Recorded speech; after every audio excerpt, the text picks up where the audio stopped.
Là, du coup, je peux l'enlever, c'est ça? Ça donne envie d'être prédicateur, non? De pouvoir au moins enlever les masques. Bon, merci pour l'invitation de venir. Merci pour l'accueil. Ça fait vraiment sympa d'être là avec vous et de vous voir. Même si je ne peux pas voir vos beaux sourires, je vois vos yeux quand même. Donc ça, c'est bien. Alors, effectivement, je te remercie aussi Mathieu pour son introduction. Fou la vache, ça fait un peu stress de dire ses capacités d'orateur. Je suis pas si sûr. Avec le masque et mon accent, la plupart des gens comprennent rien de ce que j'ai dit en ce moment. Donc j'espère que vous allez quand même arriver à comprendre ce que j'ai dit. Et surtout que le Seigneur va vous encourager à travers.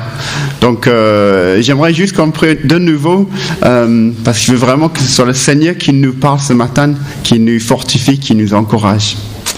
Seigneur, nous te remercions parce que tu as envie de nous parler.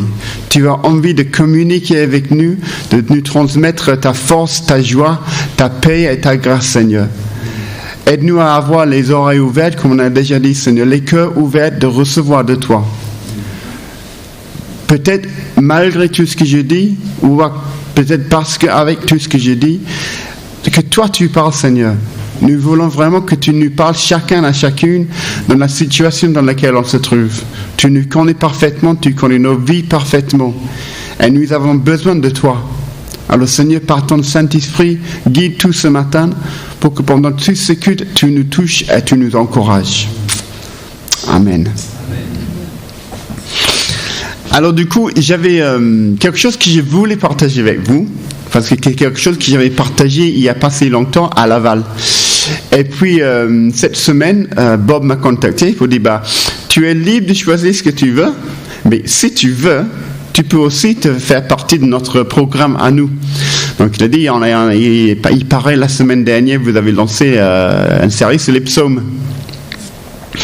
Donc Bob m'avait suggéré, si j'avais envie, avec toute la liberté, de regarder ce que vous faisiez pour voir si ça convenait.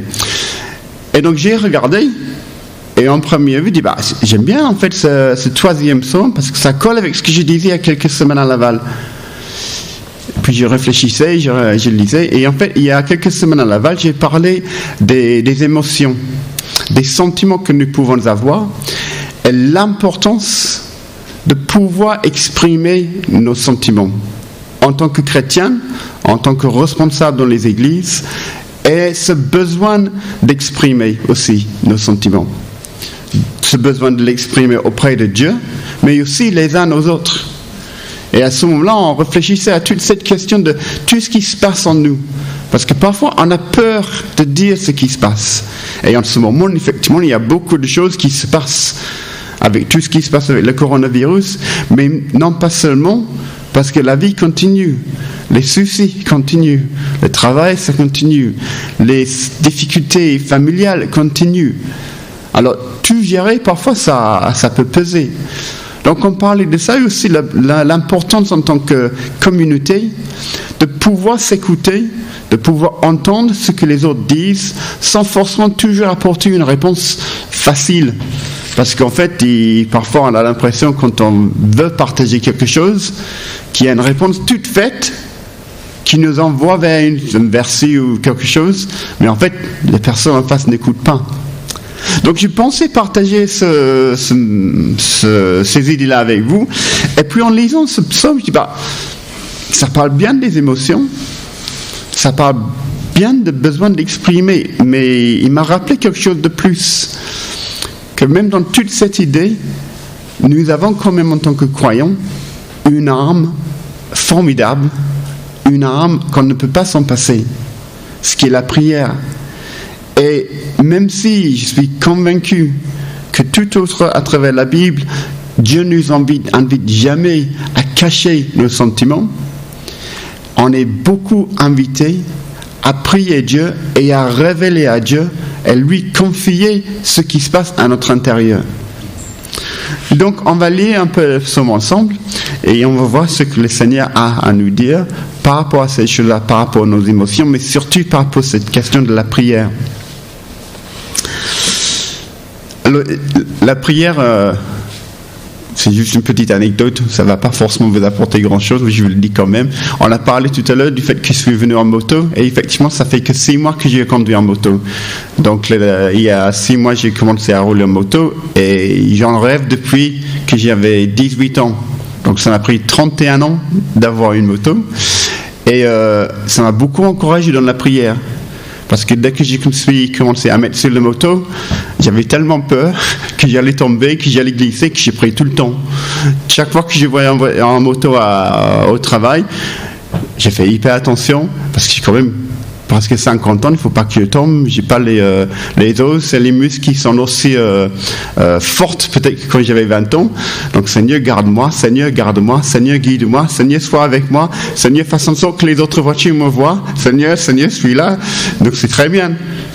Mais j'ai dit ça un petit peu en rigolant, mais finalement ça m'a quand même rappelé que parfois quand je me mettais dans la voiture, je mets un disque, je mets les MP3, je chante à tue-tête.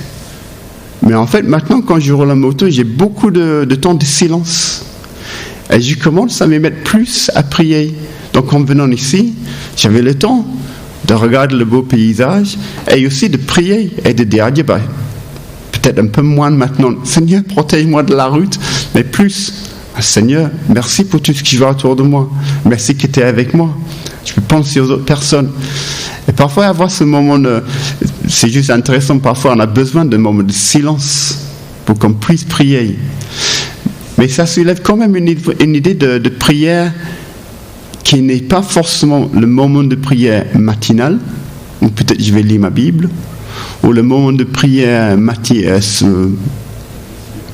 à la fin de la journée, là. Ou peut-être j'ai fini ma journée, je vais lui prier. Mais il y a une idée de prière qui est continuelle. De quoi que je fasse, je peux prier. Et on va voir ça aussi dans ce texte. Donc on va lire le psaume 3 ensemble.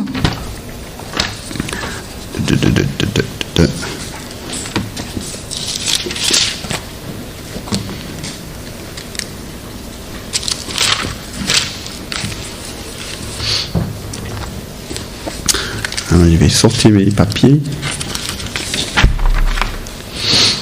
Donc du coup, le psaume 3, je vais lire dans le Bible seconde. Donc le psaume de David, à l'occasion de sa fuite devant Absalom, son fils. Ô Éternel, que mes ennemis sont nombreux, quelle multitude se lève contre moi. Combien qui disent à mon sujet, plus de salut pour lui auprès de Dieu. Mais toi, ô Éternel, tu es mon bouclier, tu es ma gloire, et tu relèves ma tête. De ma voix, je crie à l'Éternel, et il me répond de sa montagne sainte. Je me couche et je m'endors. Je me réveille, car l'Éternel est mon soutien. Je ne crains pas les myriades de peuples qui m'assiègent de toutes parts. Lève-toi, Éternel, sauve-moi, mon Dieu, car tu frappes à la joue tous mes ennemis, tu brises les dents des méchants. Le salut est auprès de l'Éternel, que ta bénédiction soit sur ton peuple. Alors, on va juste regarder un petit peu ce qui se passe dans le psaume. J'aime bien les psaumes personnellement. Je ne sais pas si vous êtes fan des psaumes, mais je trouve en fait ce sont des blues bibliques. Donc en fait, quand on a des moments creux dans la vie, où on passe par les situations difficiles, ou des sentiments qui sont un peu envahissants et qui nous pèsent, on trouve quelque chose dans les psaumes, souvent, en le lisant, on s'identifie avec, et ça nous aide, ça nous fortifie. Alors dans ce psaume, nous avons déjà l'explication de ce qui se passe. David, il est en train de s'enfuir devant Absalom, son fils. Donc en fait, il parle aussi dans ses premiers versets là, que mes ennemis sont nombreux, une multitude se lève contre moi. Combien qui disent à mon sujet, plus de salut pour lui auprès de Dieu. Ces ennemis dont David parle, c'est effectivement l'armée de son fils, de son propre fils. Donc je ne sais pas si vous vous rappelez l'histoire d'Absalom. Absalom, c'était un fils de David qui avait tué un autre fils de David, donc un demi-frère si on veut. Donc on pourrait dire que ce fils Absalom, c'est un fils rebelle et un fils méchant. Mais c'est peut-être jugé un peu trop vite. Parce que Absalom, il a tué son frère Amnon, si je me souviens bien, parce que Amnon avait violé la sœur Tamar à Absalom.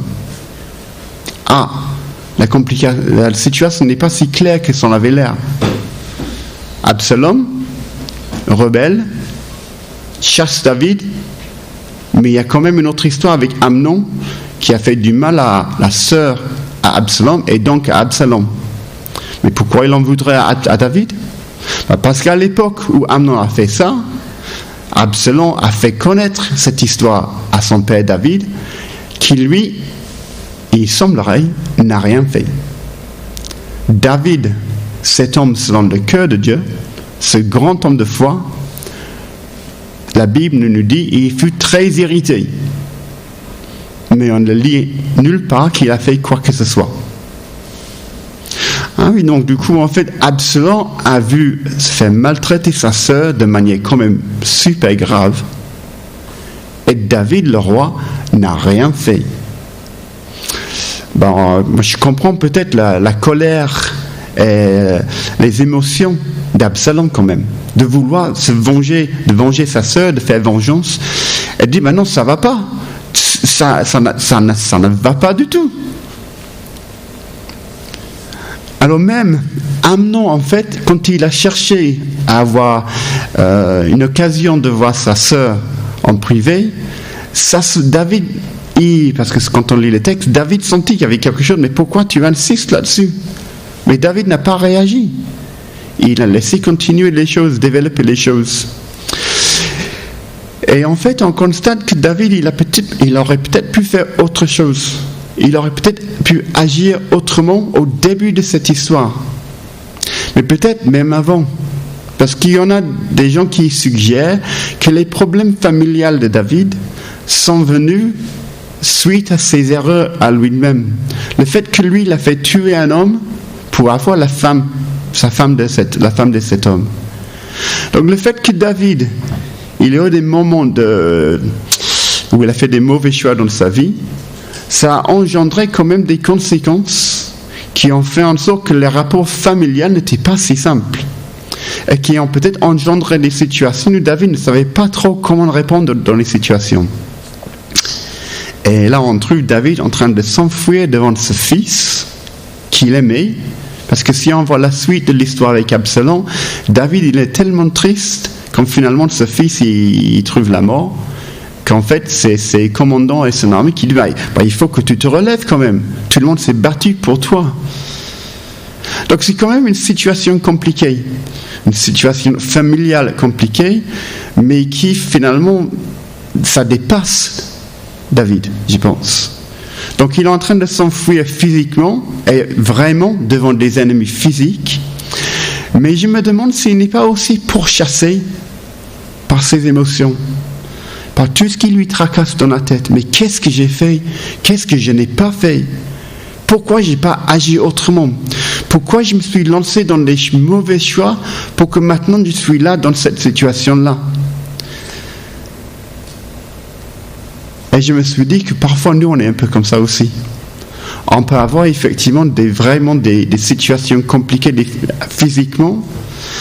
On vit le coronavirus en ce moment, c'est une situation personne n'a cherché, mais on doit essayer de quand même vivre avec ça. Mais il y a parfois aussi des moments où on est pourchassé par des ennemis, par des trucs dans notre tête. Des choses qui nous disent « Dieu ne va rien t'aider maintenant. C'est fini pour toi avec Dieu. Il n'y a pas de salut pour toi auprès de Dieu. Tu as fait des mauvais choix. Tu n'as pas agi comme il fallait. » Et je me demande si c'est pas aussi ça qui se passait pour David. Les gens qui commencent à dire « Ah ben non, c'est fini pour David, maintenant c'est le temps de son fils Absalom. » Dieu est maintenant en train de rendre la justice à David pour les choses qu'il a fait dans le passé. Il y a un peu de supposition ici parce qu'on n'a pas toutes les informations dans les textes bibliques. Mais Mais du coup, qu'est-ce que nous on fait quand on est pourchassé, quand on est dans les situations compliquées, qu'on n'arrive pas à s'en sortir? Et je trouve que les situations familiales, c'est souvent ces situations aussi qui sont très compliquées, parce qu'on vit dans la famille. Donc quand il y a des difficultés dans la famille, au sein de la famille, comment on règle ça? Tous les jours, tous les matins, on est confronté à ces problèmes-là. Alors la première chose que David y fait, déjà il s'enfuit, donc il n'est pas inactif, il fait quelque chose. Même si ça semble, qu'est-ce qu'il fait? Il s'enfuit, il bouge, il fait quelque chose. On pourrait dire beaucoup de choses là-dessus. Est-ce que c'est une bonne chose? Est-ce qu'il essaie de s'enfuir d'une situation pour ne pas agir? Je ne sais pas. Mais en tout cas, il s'enfuit. Et puis, au verset 4 à 5, « Mais toi, ô Éternel, tu es mon bouclier. Tu es ma gloire et tu relèves ma tête. De ma voix, je crie à l'Éternel et il me répond de sa montagne sainte. » David se rappelle les vérités sur Dieu. Au milieu de cette situation, et je suis convaincu qu'il est dépassé par cette situation-là, il se rappelle: l'Éternel est mon bouclier, l'Éternel est mon sauveur, c'est l'Éternel qui peut me protéger. Donc il rappelle tout ce qu'il a vécu dans le passé, parce que quand même il a eu tout un passé avec Dieu. Donc malgré ses mauvais choix parfois, il est conscient que Dieu, il est juste, que Dieu le protège, que Dieu est fidèle. Et donc, il va plus loin que de simplement se rappeler. Parce que de se rappeler quelque chose qui est vrai, c'est bien. Mais bon, si c'est juste ça, en fait, ça aide pas. Donc, du coup, il dit: je crie de haute voix vers l'Éternel. Et il me répond. Il se rappelle qui est Dieu. Et il crie vers lui. Il s'exprime vers Dieu. Et je trouve là, on retrouve cette idée que, quoi que nous vivions, que ce soit de l'extérieur ou de l'intérieur, que ce soit des pensées, que ce soit des émotions, des sentiments, que ce soit quelque chose qui vient vers nous de l'extérieur, nous pouvons crier et exprimer notre souffrance auprès de Dieu. Il n'y a pas d'échelle de souffrance. Moi, j'ai un ami qui dit, il avait perdu son travail pendant un moment, et puis il disait, il y en a des gens qui sont beaucoup plus malheureux que moi. Et alors, si je suis malheureux, je suis malheureux. L'important, ce n'est pas combien est-ce que je suis malheureux par rapport à quelqu'un d'autre, c'est que j'ai des soucis. Seigneur, j'ai des soucis, aide-moi. Et c'est tout ce que le Seigneur attend. Il n'est pas en train de nous comparer à un autre. Il veut juste qu'on s'exprime pour qu'on lui dise comment ça se passe ici chez nous, pour qu'il puisse répondre. Et David sait que le Seigneur va lui répondre. Il y a un autre petit verset là, petite chose dans ce verset là, dans le verset 6. Est-ce que c'est là? Oui, c'est ça. Dans le verset 6 et 7, nous lisons. Non, c'est juste avant. Le verset 4. Tu es ma gloire et tu relèves ma tête. Moi, je vois dans cette phrase de David cette idée qu'il a la tête baissée, comme s'il est vraiment sous le poids de tout ce qu'il vit. Et il ne peut pas se relever la tête tout seul. Je suis sûr que ça vous est peut-être déjà arrivé, que vous vous dites, mais je suis au bout là, je ne sais pas quoi faire. Je suis vraiment au fond du trou. Mais je vais quand même faire appel au Seigneur et je vais lui parler. Et c'est le Seigneur qui nous relève la tête, qui nous revient pour nous donner la force pour que nous puissions continuer et avancer.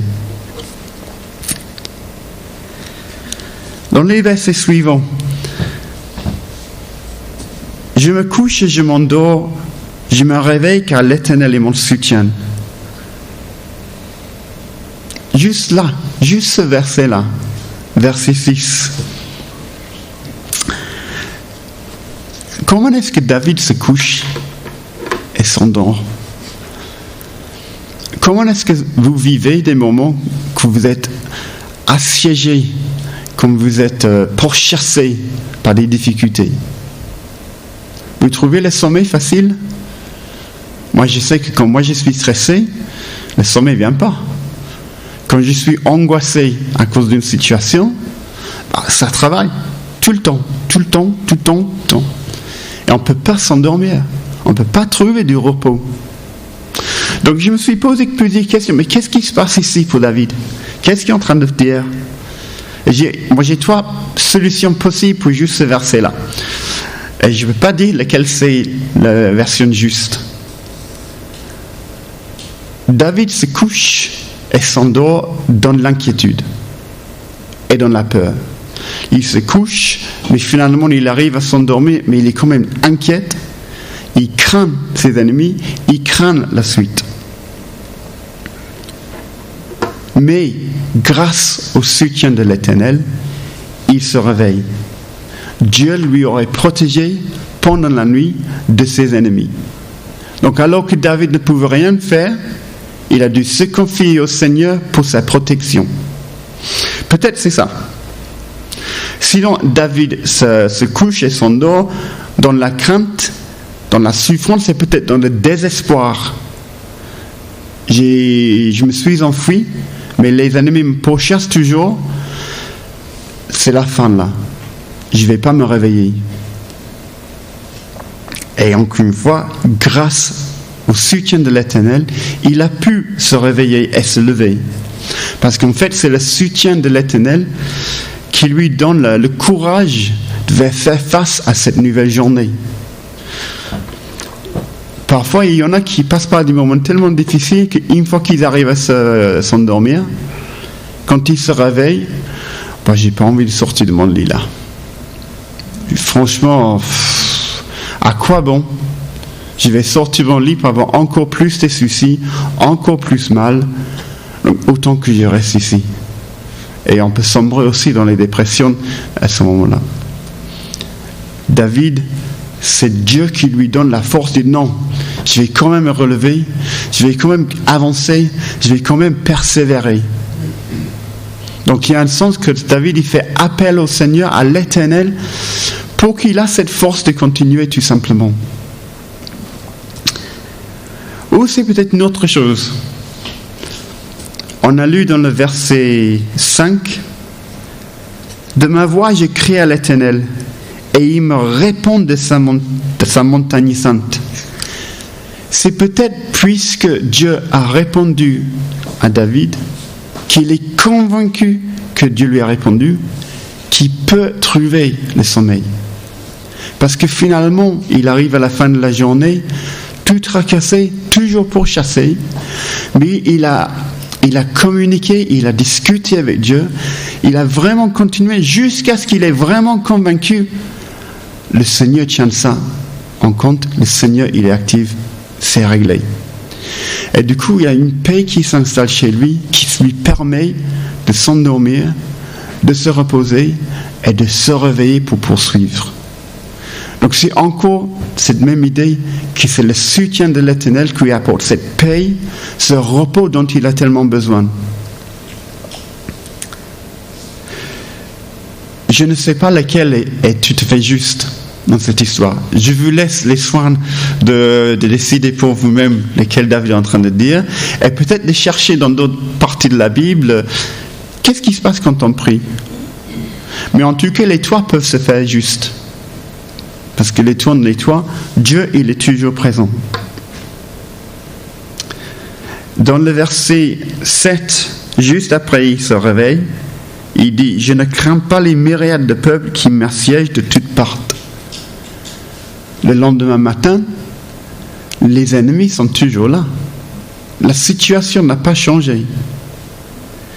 Dans la version Bible du Semeur, ce n'est pas marqué « je ne crains pas », c'est marqué « je ne craindrai pas ». Dans d'autres traductions de la Bible, c'est marqué « je ne craindrai pas ». Ici, on peut avoir l'impression que David se réveille avec une force de Superman. « Je ne crains rien, je suis fort ce matin ». Moi, je ne suis pas convaincu que c'est tous comme ça. Je pense que David se réveille le Seigneur est avec lui, il ressent la peur, il ressent la crainte. Il est quand même assiégé, il ressent tout cet assiégement, tout cet bombardement de choses. Mais il sait que le Seigneur est avec lui. Je ne craindrai pas. Je me le dis à moi-même, je ne crains pas, même si je sais qu'il y a cette peur qui est là, je vais avancer parce que le Seigneur est mon soutien, parce que le Seigneur m'a répondu, parce que le Seigneur est avec moi. Il sait que le Seigneur l'accompagne. Il sait qu'il n'est pas, il est avec le Seigneur. Et il continue à lui parler. C'est cette histoire encore de la prière à tout moment. C'est bien d'avoir des moments à part pour prier. Je ne sais pas si vous avez ça, un moment de temps personnel avec le Seigneur, vous lisez la Bible, vous priez. C'est super bien et c'est super important. Mais ce n'est pas parce qu'on lui avait parlé le matin, avant le petit-déj, qu'on n'a plus besoin de parler avec lui tout au long de la journée. Et ce qui est génial avec notre Seigneur, c'est qu'il est toujours là, toujours à notre écoute. Et il ne se lasse jamais de nous entendre. On a des amis parfois que quand on parle avec eux, on constate quand même qu'ils en ont ras-le-bol peut-être d'entendre les mêmes choses. Le Seigneur, il n'en a jamais assez de nous entendre. Il continue à parler avec le Seigneur et il continue à demander de l'aide au Seigneur. Ici, quand c'est marqué, l'Éternel, sauve-moi, lève-toi, car tu frappes à la joue de mes ennemis, tu brises les dents des méchants. Encore dans d'autres traductions, c'est comme si David demande à ce que Dieu fasse ça à ses ennemis.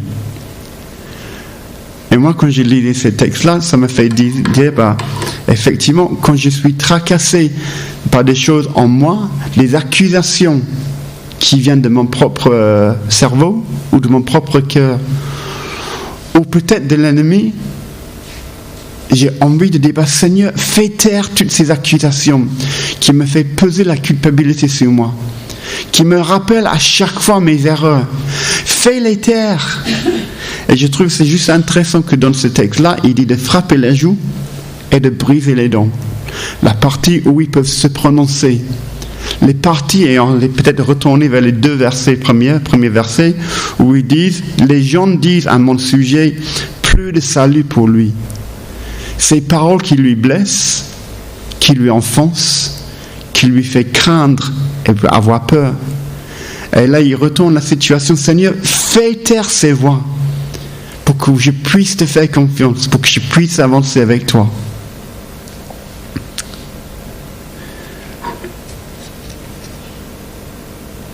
Le salut est auprès de l'Éternel. Que ta bénédiction soit sur ton peuple et sur les tiennes. Le salut est auprès de l'Éternel. Il n'est pas encore arrivé pour David. David est toujours au milieu de cette situation et ce n'est pas fini. Donc du coup, il faut qu'il poursuive.